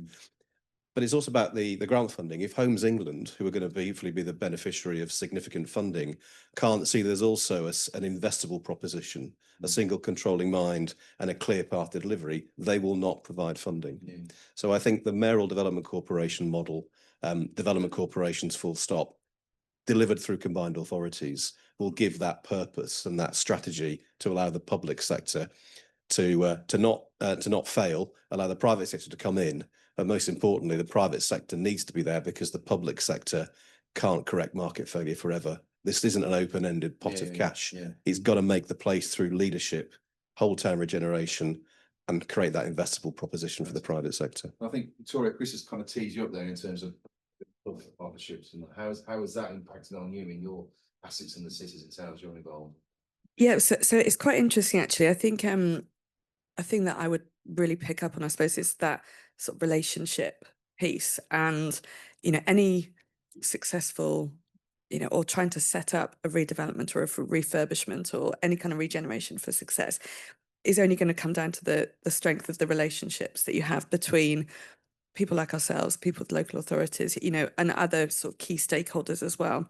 And ultimately it comes down to something Stuart said earlier about trust, communication, early engagement as well. So a project that we are sort of in the relatively early stages of is the repositioning of Buchanan Galleries in Glasgow. And there's obviously a lot of sort of sensitivities, but it's engaging at various levels. So, for example, Mark Allen will spend a lot of time with the Deputy First Minister in Scotland, but then, we will engage with the leader of the council and just engaging at various levels, but keeping in regular contact and keeping them updated as to what our plans are, what it's going to look like, and sort of building excitement, and also making it clear that we are committed to it and that we are really serious about putting Buchanan Galleries, but also Buchanan Street back on the map, and giving the city something to be really proud of as well. I'm conscious of time, and I want to allow some time for Q&A as well. And also, I think there'll be maybe some questions online. Yes. But I want maybe one more question from me, and then we'll move to the audience. And it's around, we've talked about viability gaps, and we talked about funding. Again, it came out of the presentations, and I know Oldham benefited from various government capital funds to help buy assets and help to deliver as well. But as they become a distant memory now, Towns Fund and Levelling Up Fund, and as Stuart said, the plan for neighbourhoods is 1.5 billion, but actually it's a drop in the ocean. It's only 75 towns. And there's this call for more patient capital, spending review, talking about Homes England as well. What alternative public-private funding options do you think can and should help with the future regeneration of our centres? It's a big question. Stuart, can you start with you? Put you on the spot. What's the answer? I don't know yet. I'll let you know when we've worked it out. I think probably simplifying it a little bit more is that the private sector, whilst it is talking very positively about long-term investment, the key is the risk at the early stages and who takes that risk. So I think if we break down development regeneration to that, so inevitably that's going to have to be the local authority. So they've got to try and de-risk it. And really, they've got to try and de-risk it all the way through planning. If you can take it to that point where you've got planning and you may have had that engagement with the private sector all along, then you've got a very good chance of then getting them involved. There may well still be some kind of viability gap, but you've had something that is deliverable. I think if we go back and we look at the success or otherwise of levelling up a couple of years ago, that second round of levelling up really sort of stood out for me in terms of people put in some fantastic bids and the schemes looked amazing. Nobody interrogated them really to assess whether they were deliverable. And that was a massive issue. If you look, I think last time I looked, there was something like only 10% of the money that was awarded had been spent. So I think whilst plan for neighbourhoods is progressing, is good, it's still going to need much more substantial funding. I'm hoping we will see something come out in the next year or so, but I think the focus then will be on what projects are deliverable. So therefore, it brings it back to you've got to get those projects to a point at which they can be deliverable. The challenge with development is that something that you planned 3 or 4, designed 3 or 4 years ago, you've got to make adaptable and flexible to respond to changes in demand, changes in the market. So for me, it's that de-risking earlier on. Take that bold approach, and I'm saying it very simply. I realise it's difficult for local authorities, but I think what the guys have done in Oldham is fantastic, and I think is a great exemplar, which is why we've shown it today, and it shows, it's clever. It's showing that the council de-risking to an element, but it's them coming back to that point around looking at a holistic relationship. We're finding this in Torbay where, probably out of the 6 projects, 4 of them have got some kind of health component going into them. Yeah. Now, anybody who's dealt with the NHS will realise it's quite difficult. It's very similar if you've dealt with Network Rail to dealing with Network Rail. But we've got to a point now where the NHS in the region is asking us now how they use their assets as part of that. So going back to the Oldham point, how the council were looking at actually what does it free up in terms of their other assets. So again, you can't look at these developments in isolation. They have to be looked at much more holistically. So Chris, Stuart set a challenge for local authorities to de-risk at the start. Many local authorities are in debt or T3 on the edge. So where's the money? And the capital funds have been pulled or put most of them. So where's the money coming from then for local authorities to kickstart regeneration, which is what the previous funds were able to do, albeit only 10-20% have actually been delivered. Again, not really a question I think many of us have got an answer to, but yeah. I think where they own assets, and as Stuart said, the consolidation of those assets to unlock land for development is one way forward, and local authorities I've been working with are doing that. They've bought strategically, and then brought the private sector in to help repurpose and deliver. But I just talk about housing and funding again. The work I've been doing in the affordable sector has identified this massive gap in funding. It can't be delivered, and I do wonder whether local authorities have a role to play then in actually delivering housing, and whether they should break the link between development and management of affordable stock, because the housing associations generally are very, very good at managing, but they're not necessarily in the position at the moment, capital wise, to fund. So local authorities, I think, need to perhaps consider again self-delivering on land that they own through delivery vehicles, through development corporations, through whatever, and maybe access funding that way to, as you're going to do in Oldham, work with the private sector to bring forward peripheral residential, so long as this is joined up. Because one of the other challenges about funding is the social outcome. Because if you're not joining up town centres, connectivity, if you're not providing health and education as part of a regeneration strategy, it doesn't work. So funding needs to be delivered to the local authorities in greater measure to support adult social care and children's and health and education and well-being as part of regeneration, that then repurposes the town centres that have a more long-term sustainable benefit for the people and its local economy. But where the money's coming from, I don't know. Local authorities are struggling. You see the budgets that they're having to deploy to social care, which is taking it away from everything else. I do have a question on devolution and local government reform and what that might bring to the table, but I think we could be here literally all day talking about that. So I might, if someone in the audience wanted to ask that question, you're more than welcome. Victoria, what's your view on this? So I suppose we as an organisation have probably less reliance on that sort of public partnership funding. We probably have more of a reliance on securing debt, and obviously there's an issue in terms of the cost of debt at the moment. But I just wanted to pick up on Stuart's point actually on the eternal conundrum of redevelopment. Obviously, the very nature of it is longer term, but the retail, leisure, hospitality sort of world in which we work is very dynamic and becoming more and more dynamic. So being able to be more agile is a challenge that we are really facing at the moment. And in terms of how do we fund that, how do we de-risk it, is incredibly challenging, you know, and how do we create space that is adaptable, is agile, but also cost effective, viable, you know, is ultimately going to come down to how cheaply can we get some cash, how you know, how cheaply can we get that debt. And you know, and I think given the volatility politically at the moment and financially, it's yeah, I don't think anyone's really got the answer at the moment, I think. Well, I'll let OJ ask because I know he knows where the box of gold is buried. I've got the answer. Let me get my wallet. No. I was a little bit concerned about this a few years ago, and I don't know what you guys think, but my gut feeling is that when we move to more grant funding, rather than focusing on getting the fundamentals right in terms of local government finance, we would become more addicted to that handout from central government, and those grants will always have strings attached. And there will be things like the sort of beauty contest in terms of bids going in. There will always be challenges, but we aren't able to invest locally ourselves because there is so much which just isn't right with the system we have.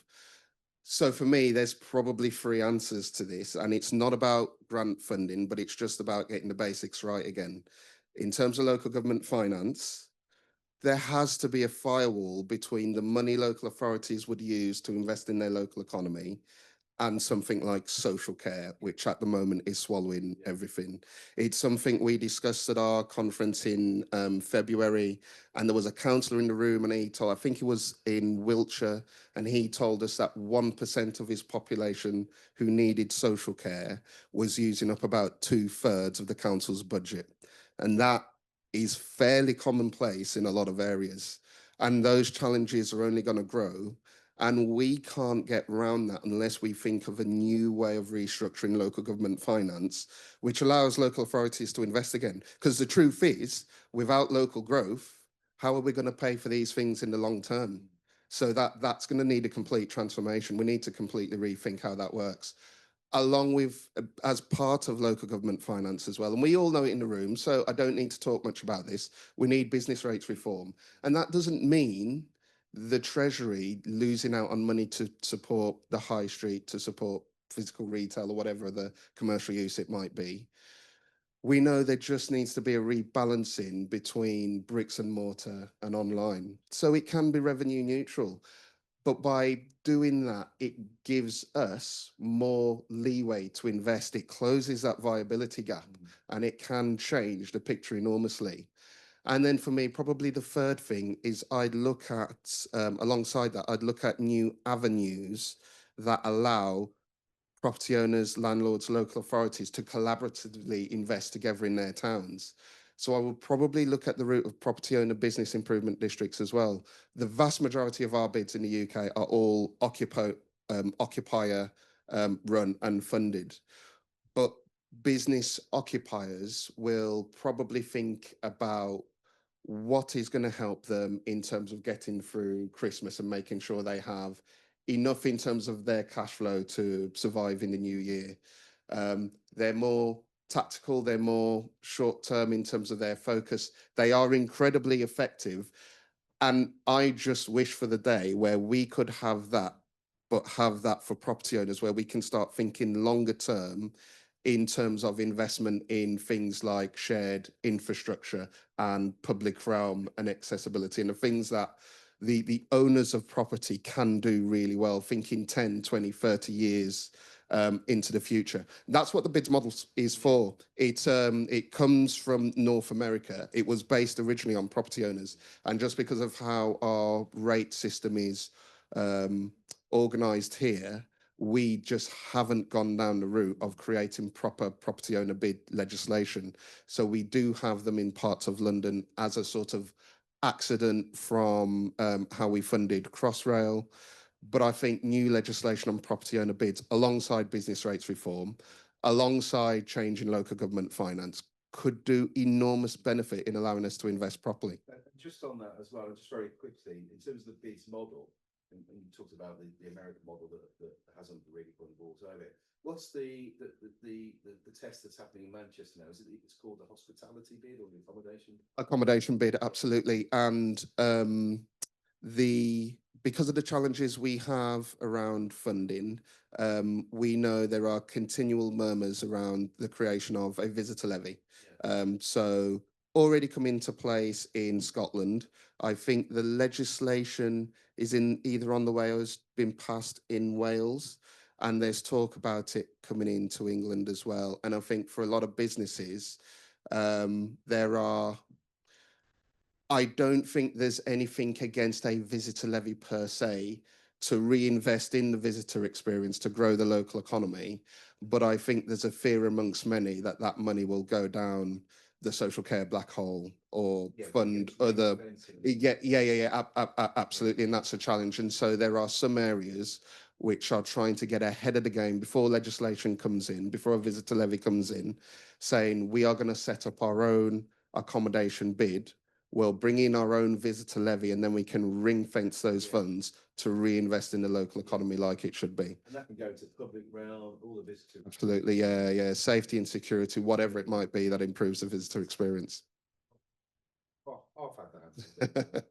Okay, I'm conscious of time. I'm just going to open it up to the audience here in terms of questions. If you can raise your hand, please. So first, just say we need a roaming mic. Who's roaming mic? Say who you are, where you're from. Sure. I'm Kate Nightingale, Chief Behavioral Officer at Humanizing Brands. So about 22% of UK population is estimated neurodiverse, but if you ask Gen Z, over 50% of them identify themselves as neurodiverse. Yet if you look at a majority of the places, urban design and architecture, it is actually not designed accordingly to neurodiverse individuals. But if you look at the psychology or neuroscience of architecture, urban design, it's actually basically human-centric form of design that is suitable for neurodiverse, which is also beneficial to increase in sense of safety, community engagement, as well as commercial benefits for tenants. What are some of the projects that either yourself or you know of that are already introducing, looking at how we can change the urban design and architecture of the environments and the communities to actually be much more human-centric and therefore suitable for neurodiverse individuals that are only going to be increasing in numbers? Very good question. You're absolutely right. We've got to consider all of those elements. I think one of the benefits of having a multi-site approach is we're able to start looking at the town centre as a whole. So we're not looking at trying to solve an issue in just one part. And whether it's the experiences of people who are neurodiverse, one of the things that we're looking at with Revo, I'm not sure whether I'm allowed to say yet, Vivian, but something we are looking at is we are looking at doing a particular focus on safety for women and girls in our town centres and how that's embedded into design. So I think it's all the way through. And interestingly, we were actually having this discussion yesterday with a Spanish company who actually specialises in this in terms of looking at that approach all the way through the town centre. And I think it's one problem that we've seen with some so-called placemaking solutions in town centres they tend to be just a little bit of lipstick in the end, and there's a few potted plants, and there might be a bit of paving, etc. But we're not looking at the whole experience for people who live there, people who come and visit from the moment they arrive through whatever means of transport they arrive to their experience through in the town centre, both during the day and the evening. So I think it's really important. We haven't addressed it really as an industry. The challenge for local authorities comes back again to cost and spend. So again, you know, it's that public-private partnership, and then being able to demonstrate the value that that has to a place as a whole is going to enable you then to have a much better chance of getting the funding required to deliver it. Yeah, I was just going to pick up again, I suppose, Stuart, pick up on your point that yeah, it's relatively early days, and you know, I don't think we have the solutions, but we are looking at whether we can create quieter spaces that you know, are less overwhelming. Where in Cardiff, where we're not taking the Debenhams down, and we're creating a playground. We're creating a playground that is very inclusive and mindful of people, you know, with different needs. But a big thing as well across a lot of our assets is an education piece with our staff, and just making sure that there is much more increased awareness, and that our security staff, our centre management staff, for example, have the necessary skills to be able to identify when someone's maybe struggling or having a tough time, and to be able to take them to a place that maybe they're more comfortable in. So I think it's a bit more holistic. It's not just about design, it's about creating the whole environment that gives people, you know, that's just inclusive, that everyone can find some joy in a place, effectively. Gentlemen as well. Hello. Yeah, thank you. First of all, Lambert Smith, thank you very much for a tremendous presentation, and thank you, panel. May I just start by congratulating the Owls for their wonderful football performance this year. They've been promoted, marvellous, wonderful. I'd like to introduce myself, Julian Millett. In the last century, I built up a chain of 150 retail stores across the whole of the United Kingdom. And in those days, the vitality and entertainment on the high street came from us and our contemporaries. We produced theatre on the high streets, and the high streets were alive, and it was a wonderful time to be in retailing. Times have changed. In the last few decades, I've heard so much talk about how we are going to revitalise the high streets of England. And I live abroad now, but each time I come back, I see the same dismal show across the whole of the country. Yes, there are individual wonderful developments, and some of them have been described today, that are going on and have been going on decade after decade in individual areas. But there is a tremendous need for OJ's magic wand to suddenly appear and create across the whole of the country, where we have these derelict and decrepit high streets, something, I don't know what. I would like to ask the panel individually if they believe that OJ's wand will actually work in our lifetime. You have to face it. I know. That magic wand is a lot of heavy lifting. I don't know. OJ, did you want to kick off? Oh, no, let me go first. I mean, it's a cracking question. Of course, it's doable. I think town centres, city centres and high streets are the heart of communities. And I think there are so many people ready to coalesce to support them, to bring them back to life. But there is a lot that needs to go right for this to work. Some of it we've discussed today, the governance and the leadership, it needs to be there. The reform from government on things like local government finance, on tax, closing that viability gap, etc., it needs to be there. Getting the built environment right, I think your question on the inclusive built environment is an excellent one. And you have challenges like neurodiversity and making sure it's fit for young people. At the same time, it also needs to be inclusive for older generations as well, because we know we're an aging society. it's incredibly difficult to build a built environment that is fit for everyone because of the generation gap. But it is doable. I think it's difficult, but I do think it's doable. I do think it's doable if the funding's there, if the right people are there. It can be done, but I think there's a lot we need to get right in terms of the fundamentals to make it happen. And those fundamentals aren't there yet. So at the moment, we're down to magic wands and wishful thinking. Maybe let's Stuart, and then I'll just go to the online. Okay. First of all, I believe in AJ. Secondly, a question: what was your chain of shops? Sorry? What was your chain of shops that you had? Millers. Millets. Sorry, I didn't catch that.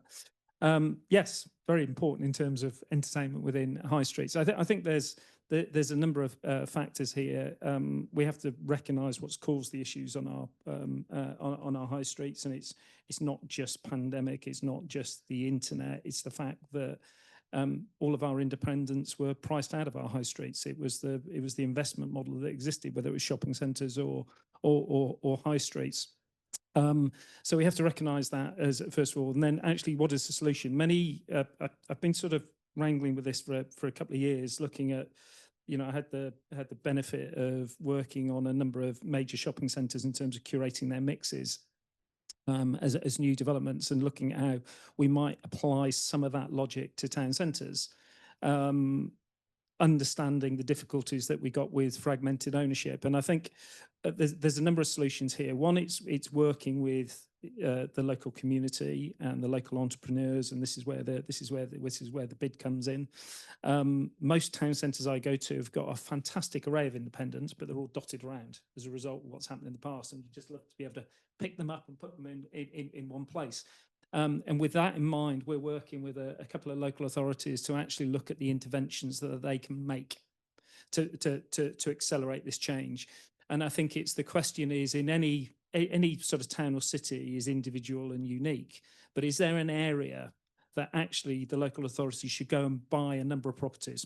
Could be one side of the street, could be the other side of the street, where they take a very different approach to then leasing it to encourage the independents to come in, that accelerates that organic change of the high streets. Then there's the role of public spaces that we've talked about in that. There's the role of leisure. There's a challenge to what we had in terms of planning, the way that our towns are involved. We've got areas that are sort of very wet-led, where families, etc., may not want to go into the evening. So how do we embed that into it? So it's complicated. Again, it needs that long-term approach. But I do truly believe we've got an opportunity now to enact that change that we haven't had in the last 15 or 20 years. I'm going to ask for one more question in the room, if there is one. No more questions? Yes, this gentleman here. We nearly got away. We've had two really good questions. I don't know, Jake's answering first again. I'm really worried I'm going to let you down now. Nick Thursby, Chapman Taylor Architects. It's great the work that Landsec are doing in Cardiff in seeing the value, viability of actually removing a building to put back public space. So two questions here. Do you see more developers, investors seeing that benefit and that viability of actually removing a building, taking that risk of removing a building to put back not a building? And secondly, what is the challenges of very small independent people being able to buy shopping centres for 500 grand and then not having the ability to really do anything with them, and then just turning it into a small sort of housing estate? Chris, you start here on that? Yes. I'm actually going to answer the previous question in this one as well, because I think you're absolutely right, and I'm going to echo what Stuart said again. In all of this, it needs effective leadership, and I think the public sector has got a really, really important part to play in making town centres function properly. I said earlier, it's about delivering everything. It's not just about resetting the town centre, it's about resetting education, health and well-being, and bringing residential in. But there's no point in bringing residential in to reset a town centre if there isn't a live, work, play economy as well. So it's about leadership and ownership, and if the public sector can think differently, and it can selectively acquire strategic acquisition or work with the private sector owners to influence, it can make a real difference. And it does need to look at different leasing models. It does need to look at how to work with independents to make the high street back to being the heart of the town. And when I've looked at smaller local authorities and smaller ownerships, the heart of the town, and just making sure that the places that are in the pieces of the jigsaw are in the right place, and not dump a leisure centre a mile out of town, dump the leisure centre in the middle of the town, put the public sector estate in the middle of the town, use them as a catalyst to spend on the high street, to spend in the economy, and create a place that encourages people to live and work there. So I probably haven't answered that question, but I think it's all about the public sector being the catalyst for regeneration through direct intervention. We're always seen that in Oldham, where you're moving people into consolidating into offices, and that we're then going to spend on the high street, that helps the retailers, that helps the local economy, that encourages people to live there as well. But the place has got to be reset first. The place has got to be welcoming. The place has got to be somewhere where people want to spend their time. And smaller investors and smaller owners are not going to be able to affect that without the public estate really being behind them and really bringing the capital in through grant funding, Public Works Loan Board, wherever it gets the money from, patient capital, strategic regeneration funds. So it is back to that single controlling mind, investable proposition and leadership and governance. Turin, demolishing buildings and replacing them with green space, putting them on open space, how does that? I mean, I think ultimately, Cardiff, obviously, Nick, was quite a unique example because of the challenges around that particular building. I think we are trying not to demolish things. For example, we are looking at how we can repurpose things like the O2 up at Finchley Road, for example. We're looking at how we can repurpose Buchanan Galleries. But we are looking at where we can be creative in terms of creating those public spaces, be it using our roofs better, creating civic spaces that people really want to come and see. I mean, everyone loves a rooftop. We've been out on a few international trips to go and look at how other people are using their roofs. There's a really cool example in Aarhus in Denmark, a department store where they've put effectively a rooftop park with a bit of commercial space, but it's pulling people up through a department store, which is very clever, creating a really cool space that has like knock-on halo effect as well. So we're trying to be a bit more creative about how we can create those spaces, because we feel those spaces are really important, but maybe minimizing the amount of demolition that we're trying to do. Might give OJ a rest, to be fair.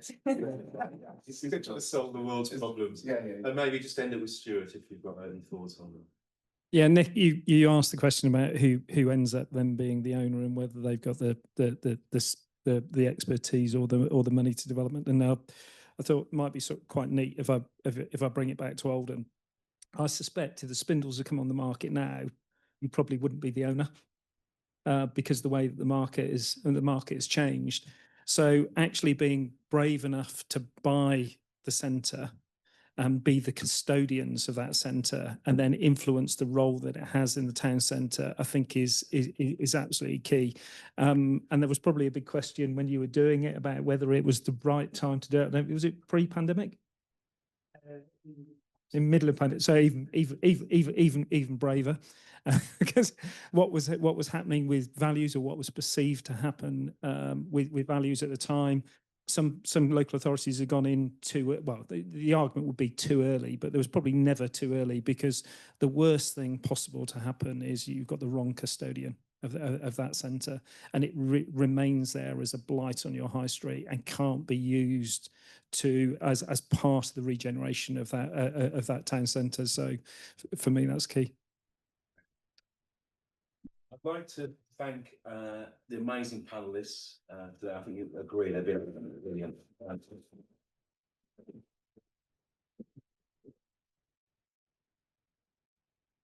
There was lots of questions I wanted to ask OJ about how to solve the climate crisis and the like.